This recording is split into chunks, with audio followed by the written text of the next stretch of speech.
Viral, curhat wanita muak dengan tetangga suka setel musik kencang tiap hari, padahal rumah dekat pesantren.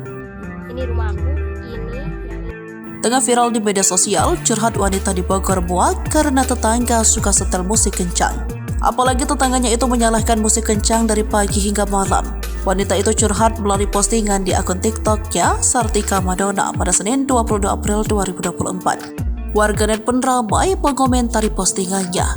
Dalam video tersebut memperlihatkan suasana satu rumah menyetel musik dengan kencang. Suara musik tersebut hingga terdengar keluar dan ke rumah tetangga lainnya. Terdengar mereka memperlihatkan posisi rumah tetangga yang menyetel musik kencang tersebut berada di samping rumahnya. Ia juga menyebut rumah tetangganya itu juga berada dekat dengan pesantren.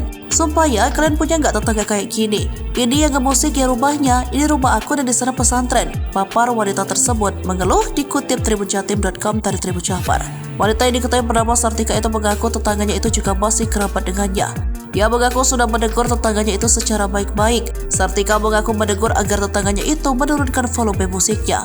Namun teguran itu tak digubris. Ia menyebut tetangganya itu kembali mengulangi perbuatannya. Hal lain yang membuatnya risih karena di samping rumah tetangganya tersebut ada juga pesantren. Di sini juga ada pesantren cuy, ada santri loh, tolong dihargain. Di sini nggak ada yang berani negor, ucapnya. Karena hal itu, Sartika menanyakan kepada warganet solusi apa yang harus dirinya lakukan. Dalam unggahan tersebut diketahui peristiwa yang dialami Sartika tersebut di Tanjung Sari, Bogor, Jawa Barat.